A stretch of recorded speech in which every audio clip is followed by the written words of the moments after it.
देखिए पिछले वीडियो में जो है हम बता चुके थे कि अवयव क्या होता है, अवयव के प्रकार क्या होते हैं, इन सभी बातों पर जो है चर्चा हो चुकी थी। आज जो है हम अब इससे रिलेटेड कुछ क्वेश्चंस को देखेंगे और इसके कुछ प्रॉपर्टी को जानेंगे। जैसे कि पहला इसमें बात किया जाए कि अवयव की समानता है ना, इक्वलिटी ऑफ अवयव, मतलब अवयवों का समानता, equality of matrix, equality of matrix, equality of matrix. अब देखिए समझिए हम बात, इक्वलिटी ऑफ मैट्रिक्स में क्या होता है कि जैसे जो है एक अवयव जो है यहाँ पर ले लेते हैं 3, 4, 5, 6, अगर ये किसी दूसरे मैट्रिक्स, ये ए है और ये बी है, ये 2 मतलब यहाँ पर ले लेते हैं x, y, z, p ऐसा दिया हुआ, तो क्या होता है कि समानता, अवयवों की समानता में, मतलब कि समान मैट्रिक्स में, कि इनके दो अवयव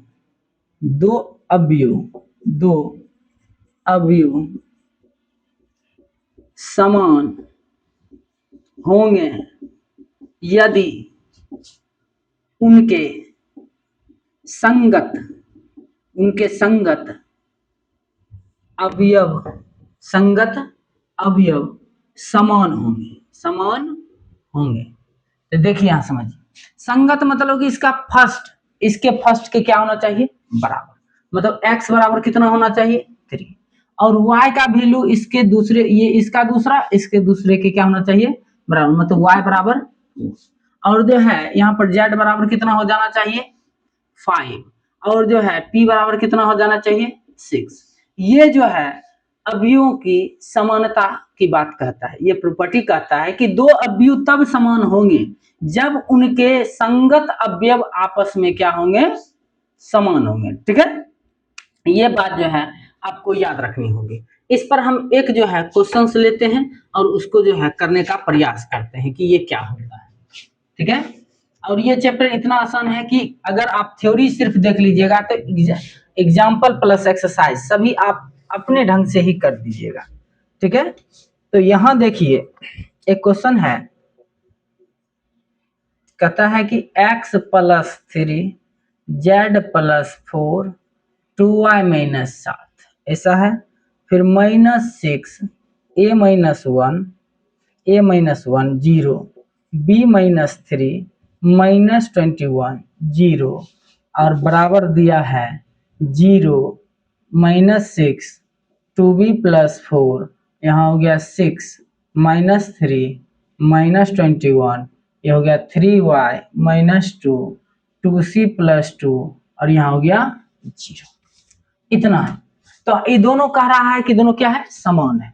अगर ये दोनों सामान्य अवयव हैं तो इनके संगत जो होगा, संगत जो अवयव होगा वो क्या होगा, बराबर होगा। तो यहाँ पर अगर हम देखें तो x प्लस 3 बराबर क्या हो जाएगा 0, मतलब x बराबर कितना वैल्यू आया, इतना आ गया।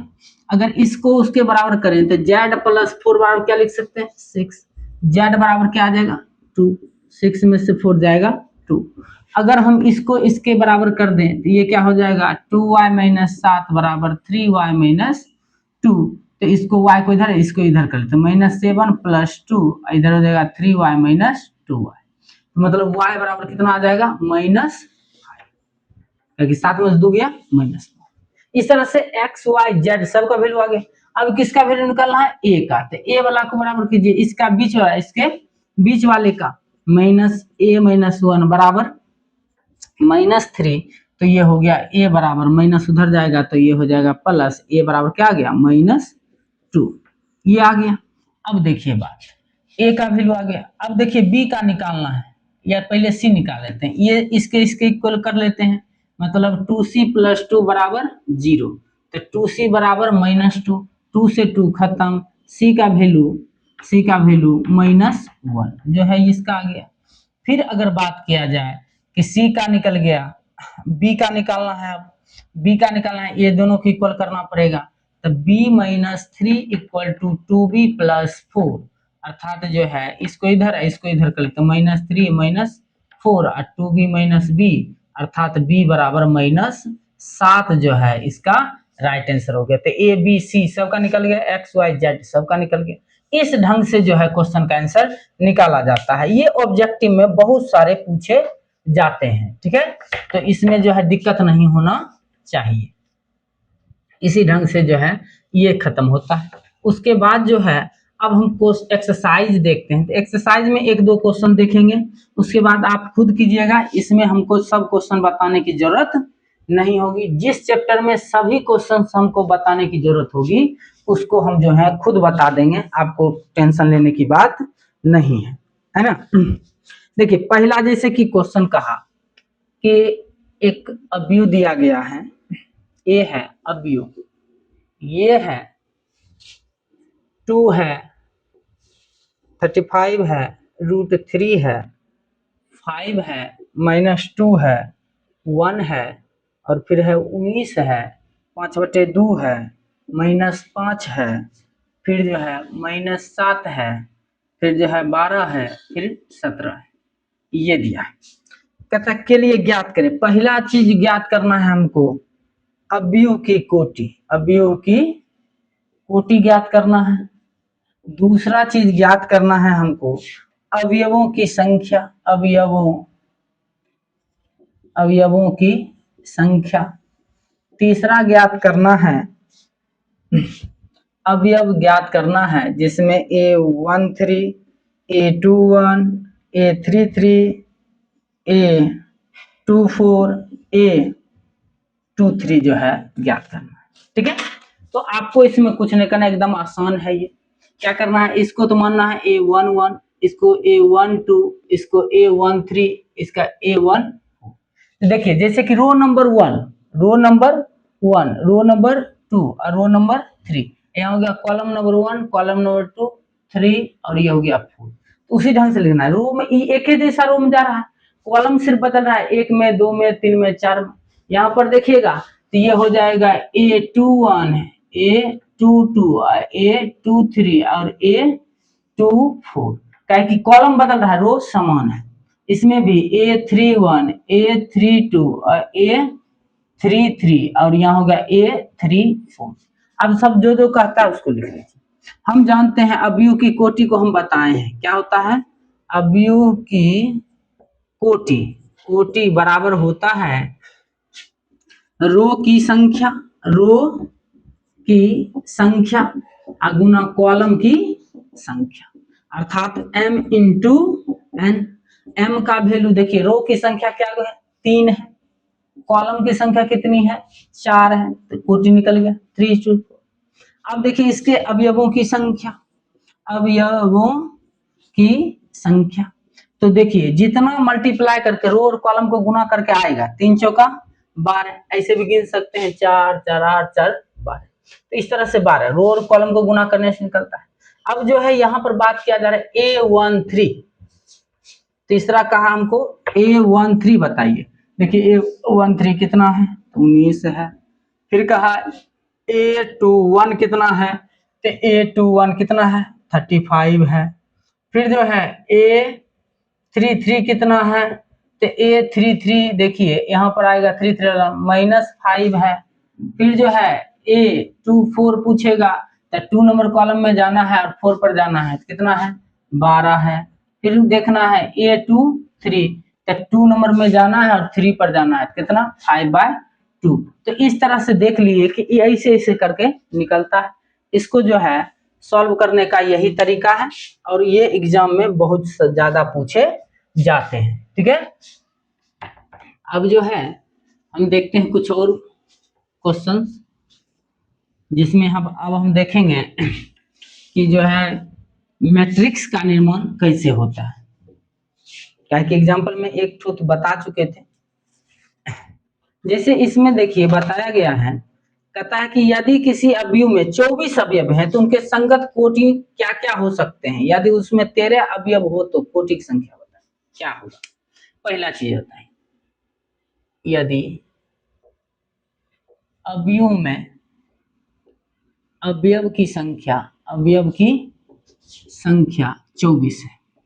तो देखिए, तो हम जब भी कोटि लिखते हैं तो क्या लिखते हैं, m इंटू एन, मतलब कि पंक्तियों की संख्या गुने स्तंभों की संख्या। तो 24 को कैसे हम अरेंज कर सकते हैं, तो पहला चीज देखिए, 24 को 24 गुना 1 कर सकते हैं, 24 गुना 1 कर सकते हैं, या तो जो है हम क्या कर सकते हैं, 1 गुना 24 कर सकते हैं, पहला चीज। दूसरा चीज अगर आप दिमाग लगाइए तो किस में और आता है, 8 गुना 3 कर सकते हैं, 3 गुना 8 कर सकते हैं, काहे कि 8 कॉलम यहाँ पर रो और 3 कॉलम, यहाँ पर 3 कॉलम 3 रो और 8 कॉलम, ऐसे बना सकते हैं। फिर देखिए 6 गुना 4 कर सकते हैं और 4 गुना 6 कर सकते हैं, और 8 गुना 3 वाला हो ही गया, 12 गुना 2 कर सकते हैं, 2 गुना 12 कर सकते हैं। और कोई संख्या है जिसमें ये आता है 24, और किसी पंक्ति में आ सकता है, तो अब नहीं आएगा। देखिए तो यहाँ पर 24 1 1 24 हो ही गया, 6 हो गया, 12 हो गया, और किसी खोरा में नहीं आता है 24, है ना। तो इस तरह से इसकी जो है कोटियों की संख्या कितना हो गया, 2 2 4 2 6 2 8 जो है इसके कोटियों की संख्या होगी। अब देखिए इसी में कहा, अभी यदि अवयवों की संख्या, यदि अवयवों की संख्या कितनी है, 13 है, तो 13 के कैसे कैसे आ सकता है, तो कोटि हम जानते हैं इसका क्या होता है, m इंटू एन, मतलब 13 गुना 1 कर सकते हैं, 1 गुना 13 कर सकते हैं, ये कर सकते हैं। और कोई खोरा में 13 आता है, एक भी टेबल में 13 नहीं आता है, इसलिए जो है यही दो जो है इसका क्या हो जाएगा, कोटि, संभव कोटि। ठीक है, इस तरह से भी क्वेश्चन पूछे जाते हैं। तो ये सब तो मेरे ख्याल से आप कर लीजिएगा, काहे कि हम समानता वाले भी क्वेश्चन बता चुके हैं, वो सभी आप जो है खुद कर लीजिएगा। इसमें एक जो है रचना करने के लिए एक बता देते हैं, कहता है कि एक 2 गुना 2 अवयव का रचना कीजिए। इसमें जो है क्वेश्चन नंबर 4 दिया हुआ है कि जो है 2 गुना 2 अवयव की रचना कीजिए। यदि यहाँ दिया हुआ है aij बराबर दिया हुआ है i प्लस जे का होल स्क्वायर बाय, ठीक है। तो पहले हम देखिए क्या करेंगे, 2 इंटू 2 के अवयव बनाएंगे, कहेंगे कि 2:2 का अवयव, तो क्या हो जाएगा, यहाँ पर 2:2 का निकालेंगे तो a1 1 a1 2 a2 1 a2 2, मतलब रो 2 गो और कॉलम भी 2 गो। यहाँ बात हुआ कि 2 गुना 2 का कहा है, तो यही होता है पंक्तियों की संख्या गुना स्तंभों की संख्या।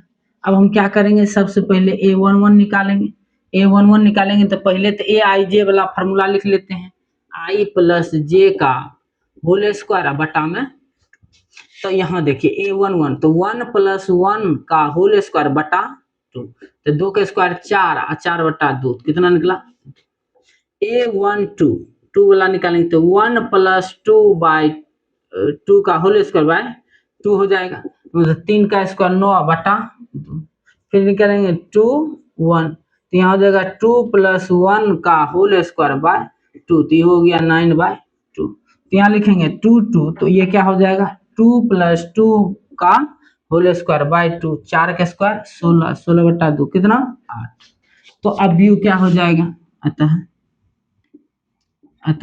अवयव क्या हो जाएगा, अवयव हो जाएगा यहाँ जो था a11 a12 a21 a22, इसको भर दीजिए आप, a11 का वैल्यू आया है 2, a12 का वैल्यू 9/2, a21 का 9/2 और इसका 8, यही जो है इसका राइट आंसर हो जाएगा।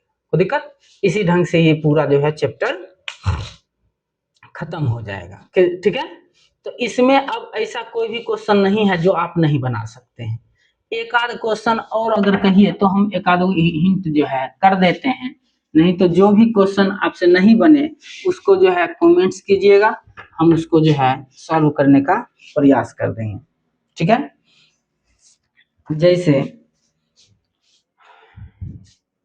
यहाँ पर दिया हुआ है कि ऐसा दिया हुआ है समानता वाले अवयव में कि x plus Y plus Z, और यहाँ दिया है x plus Z Y plus Z, ऐसे है अवयव। और ये जो है बराबर है किसके, 9 5 7, 9 5 7। अब ये जब समान अवयव हैं तो यहाँ पर x plus Y plus Z बराबर 9 हो जाएगा, x प्लस जेड बराबर हो जाएगा 5 और y प्लस जेड बराबर हो जाएगा 7। अब हमको क्या करना है, इसको इक्वेशन 1 मानिए, 2 मानिए और इसको 3 मानिए। अगर हमको यहाँ पर y का वैल्यू निकालना है तो इसको घटा दीजिए, तो कहेंगे समीकरण 1 घटा 2, 1 घटा 2 करेंगे तो x plus Y plus Z, और घटा करना है x प्लस जेड, घटा देना है। और यहाँ पर जो हो जाएगा 9 माइनस 5, 9 में से 5 घट जाएगा, तो देखिए यहाँ पर z से z खत्म, x से x खत्म, y बराबर कितना 4, y का वैल्यू 4 आ गया। फिर देखिए यहाँ पर जो है अब की बार क्या करते हैं, अब लिख देंगे कि y का मान समीकरण 3 में, तो 3 में जब रखेंगे तो y प्लस 2 बराबर 7 है। अब y का वैल्यू आया है 4 और z बराबर 7, z बराबर क्या देगा 7 माइनस 4, तो कितना आ गया 3 आ गया।